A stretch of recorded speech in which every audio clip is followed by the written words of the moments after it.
Hi there everyone, it's Janet Wakeland, and what we're going to be looking at in today's Facebook Live video is some really fun embossing techniques. Not your average just make a greeting shiny type of embossing. So you want to stick around to the end to learn a little bit more about this really special offer. But let's jump right in by looking at some of the basics. Just a really quick review. If this is your first time watching one of my Facebook Live videos, if you're new to paper crafting, maybe you've never heard of embossing at all, let me just do a really quick review for you. For embossing, for making things raised and shiny on your cards, there's a couple of things that you need. First and foremost, you need a wet ink, and Versamark is the top of the line wet ink on the market. It is refillable, and I always recommend that when you purchase an ink pad, you automatically get its refill. Not only because there's nothing worse than when you're crafting it late at night or on the weekend or something when you can't get a new pad or a refill. It's kind of a bummer, but there are great techniques for painting with this and doing some embossing that we'll look at later. So you need a wet pad. The reason why you need a wet pad is because you're going to be working with powder. Powder that melts when heated, but this powder needs something to stick to, which is why you need that wet, sticky ink. And I do have quite a few individual jars of embossing powder that I will be giving away for those of you that comment and share this video today. You'll all have a chance to win. The other essential piece of the puzzle is a heat tool. There are a lot of different heat tools on the market. I'm just going to tell you why I love Stampin' Ups.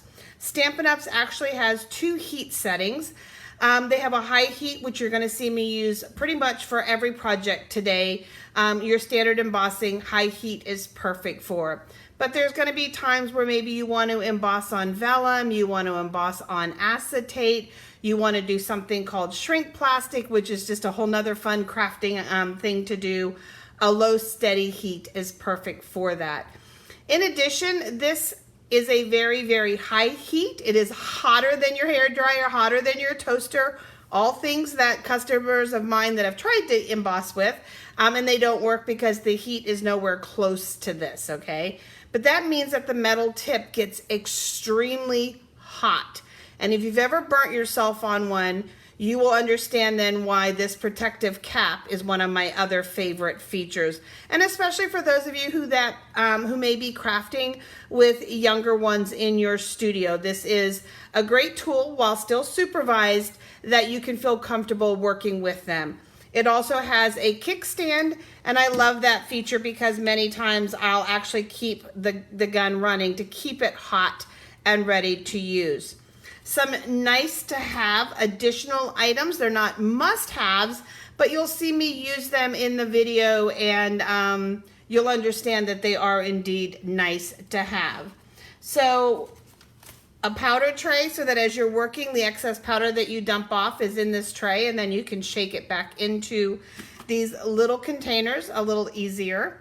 You've got some tweezers so that you can go ahead and hold on to smaller pieces of paper, okay? So this would help you hold on to if you're just embossing something on a small tag or something like that.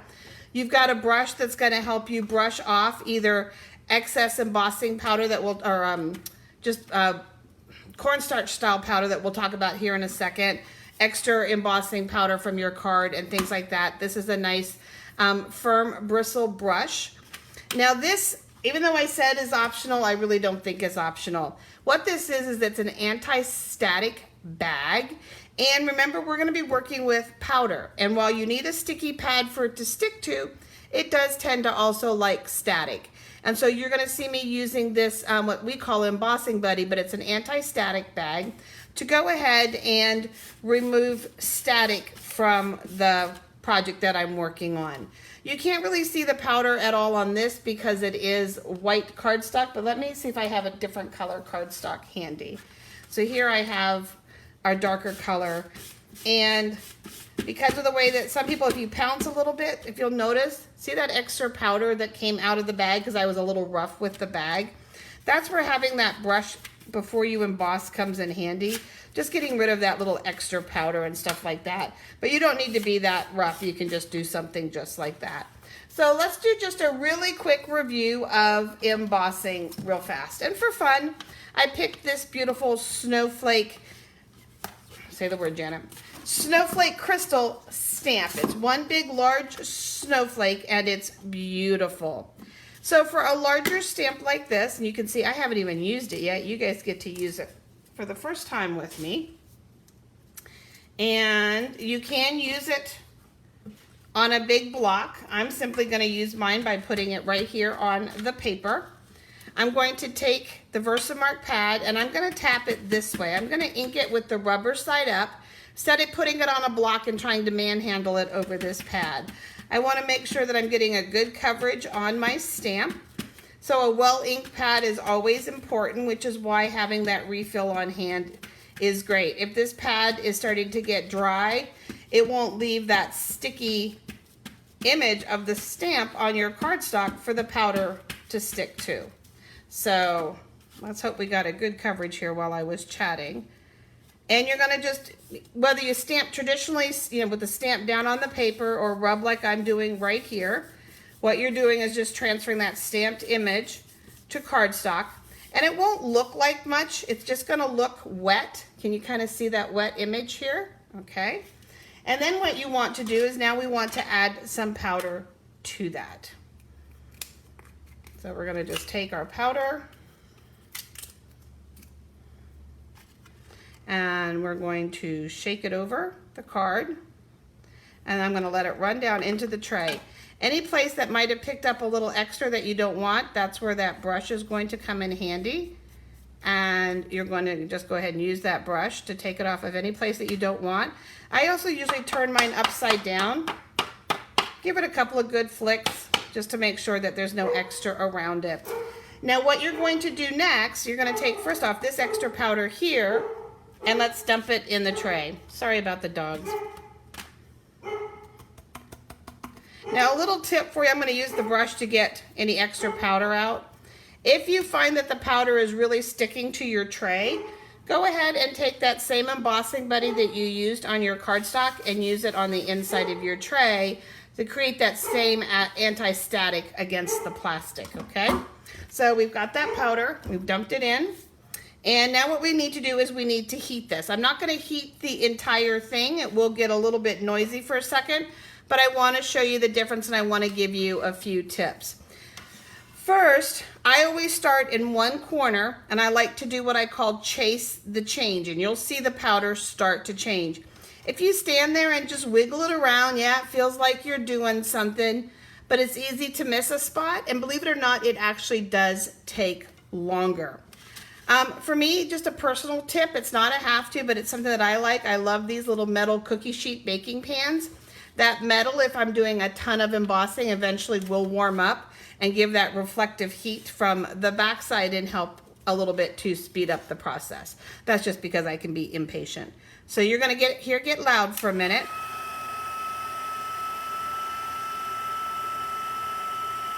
And the first time you emboss, the gun isn't really warmed up yet. You could pre-warm it by, starting it and setting it down on its little kickstand. But if you're doing multiple projects, you're gonna notice that the second, third, fourth project goes a lot faster because the gun is preheated. So what you're going to start to see, I'm gonna hold it up here to the camera for you. Well, let me see if I can see it. So right now it looks sugary. That's the best way to describe it, is it looks very sugary, and you can see when I tip it, see how it started to get shiny white there in the middle? That's because it's melting. And that's what you want. You want it to go from that powdery look, that sugary look, to that solid iced look. So if we want to talk food terms, right, since we're using a cookie sheet, that might work really well for you to think about it in that sense. And as I mentioned, I'm not going to do this whole one because I do want to move on and teach you some fun things. So that's the very basic, is that you're going to ink up a stamp with Versamark. You're going to stamp it onto your cardstock of choice, vellum, color cardstock, even designer papers. You'll put powder on it, you'll shake off the extra powder, you'll heat it, and you'll see it make that change from that sugary powder you're seeing on the edges to that nice raised, smooth, shiny look that embossing is. So with that in mind, let's go ahead and let's jump right into some of the fun techniques that are out there for working with embossing powders. And we'll start with probably the most common one, and we'll work up through maybe some that you haven't hopefully seen before. So let's grab our stamp back. We're gonna do our snowflake here. And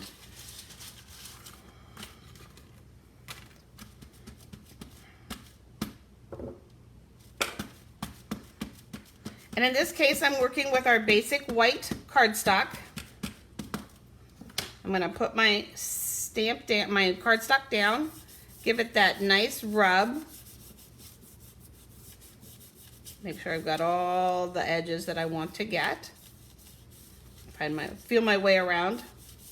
I'm gonna flip this over, and I'm gonna go back to using white powder. And I know it's white on white, but it's really cool and you're gonna love it. You can fold it up and put it in your card, or you can bring it over and use that powder tray. So whatever works for you. The powder tray gives you a bigger surface to hit than this little container. Again, if there's any edges that you caught, and usually you'll catch edges more on a larger background stamp. Usually your regular stamps, you won't catch those edges, okay? So this is not necessarily a common occurrence, if that makes sense. So this should heat up a little faster than the last one did. So we're gonna leave it down here and we'll heat it. If you're bothered by the noise, go ahead and mute for momentarily, or turn up your radio or whatever else it is you're listening to. This actually would be a really good time for me to yell at the dogs, right? A little something funny story for you while we're multitasking and just to pass the time. You can indeed set your paper on fire. So the goal is to melt the powder, not burn the paper. It is absolutely possible. I had a team member one time who was embossing, had it in her hand, was doing this while she was not looking at the paper and yelling at her child, and her child suddenly said to her, "Mom, the paper's on fire." So it is possible to burn your paper.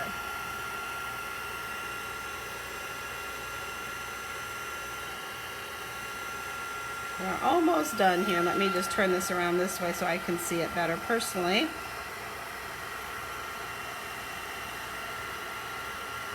And I'm starting with this technique because it'll tie into the second project. Kind of give you a twofer here, a 2-for-1.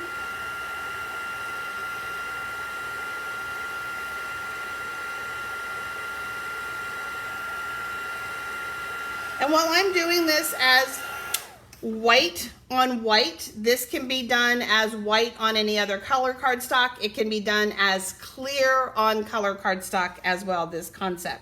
So I've got white on white, real pretty, just like that. Kind of gives you a hint of a background, and you could actually stop there, and I missed a little spot. Sorry about that. I just don't want it to get yucked up when I do what I'm gonna do next. Okay, and let's put a lid on this. So now I have an ink pad. I have Coastal Cabana, and I have one of our blending brushes. And what I'm going to do is I'm going to take this, I'll tap it off just a little bit, and I'm going to just start to rub it over. And what this is called is Emboss Resist. The embossing, if you remember, is all shiny, and it does not hold the ink, okay? It's going to resist that ink. And the more that that image pops, actually will depend on the amount of ink and the darkness of the ink. If I was using a really deep navy, if I was using a really, deep black or brown or a plum or something like that, which by the way, plum is really pretty, like our rich razzleberries, blackberry bliss, they're really, really pretty. But you can see that it's starting to pop off of the paper. And then what you're going to do to bring it to life even more is you're going to take a tissue and you're going to give it a good buff. And that'll just take any ink that's laying on the surface, because it will not be absorbed through that embossing powder. So you'll just take a little tissue and give it a good wipe. So Emboss Resist is a really great thing to do. So keep this technique in mind as I show you another idea with your embossing. So this card here incorporates that Emboss Resist idea, okay? So I embossed the card, and I'm going to show you what I did. This is actually an embossing folder.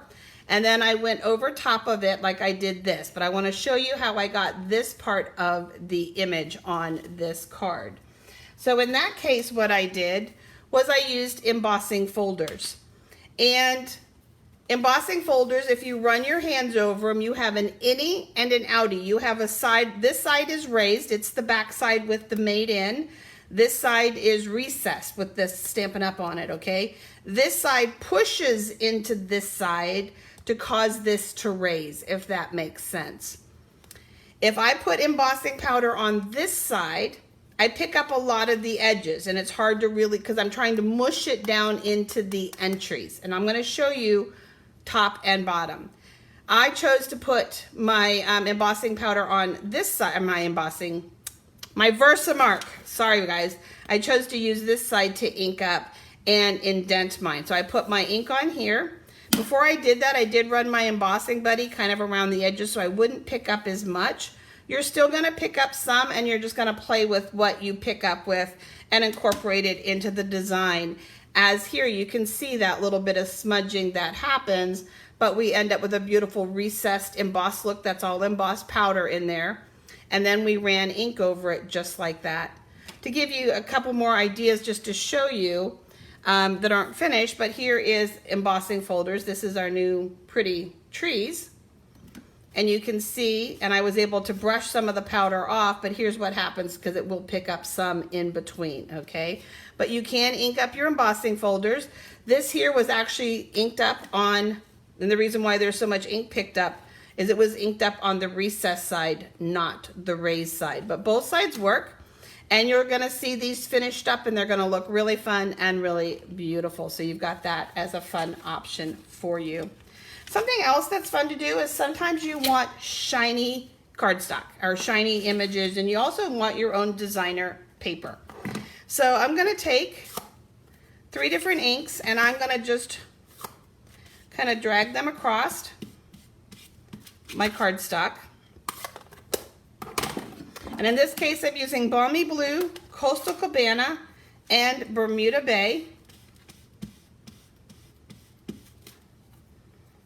And you can brush it on as dark as you want. You can fill it in. You can keep it more like paint swatches. It's going to be totally up to you how much ink you want that to cover, okay? Now for this, you want to make sure that this is dry. Stampin' Up's inks do dry really fast. Our classic inks, which make them great for this.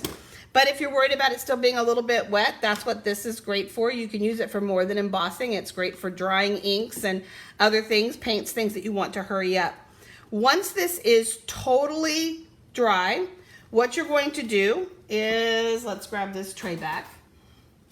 We're going to coat the entire thing this time. And because I want it to be shiny, I'm going to use clear embossing powder. Let me pull this back out here for a second. I'm going to just smudge Versamark all over the entire piece.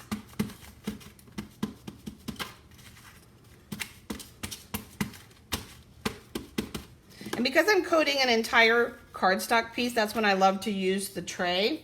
And I'm just going to dump powder. I like to buy 2 or 3 jars at a time and put them in a little container. I just like having that big container to work with. I love that I can dip things in it. I love that, for me, I'm not missing the opening.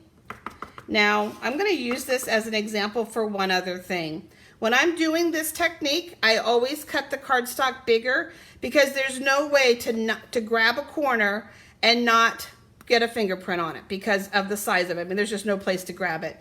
Even if I use my tweezers, I'm still going to have a tweezer mark somewhere. So always cut bigger than what you want. And then what you'll do is you're going to just start to heat it. So let's just get it heated. And I'm not going to make you sit through the whole thing, I promise you. But I do want to hold it up and let you start to see the difference. So you can see where we've gone from that sugar look to where it's starting to get shiny. And what you're looking for, this is one that's already done. Can you see how shiny the whole thing is?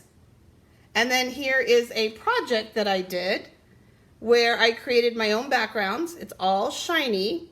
And then I also took these beautiful new leaf embellishments and I just smushed them into the Versamark and made them shiny to match as well. So you can see that fun little option there.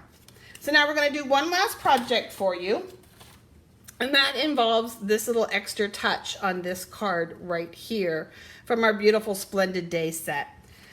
So for this one, I cheat just a little bit. You can do a seal like this direct to paper, okay? I choose to work on a scrap piece of paper. In this case, I'm using the small circle from the watercolor shapes to get me started. And let's bring in our gold powder. And this is also where this really big tub of powder comes in handy. I'm gonna take and I'm gonna put the circle down. I'll dip it in the powder. And in this case, I didn't use the embossing buddy. And I also didn't use the embossing buddy on this because I was covering the whole thing. Okay, so some of you are going, well, what about that embossing buddy? I'm covering the whole thing. I don't care about flakes elsewhere. In this one, I'm gonna be cutting that circle out, so I'm not worried about what's around it, okay? So I've got the circle, and in this case, we are going to use the gun because what's gonna happen, we're gonna heat this. Let's get it good and hot. There we go. So it's changing. I don't know if you guys can see that, but we're getting it good and hot. My fingers too. I think if I did it this direction, you guys might be able to see it a little better. So I'm gonna melt all of it. I'm gonna keep the gun going. I'm gonna dip this right back in. And I'm gonna do that 4 or 5 times. And I'm just gonna keep doing that. While it is still hot, it is very sticky. We're gonna do that one more time.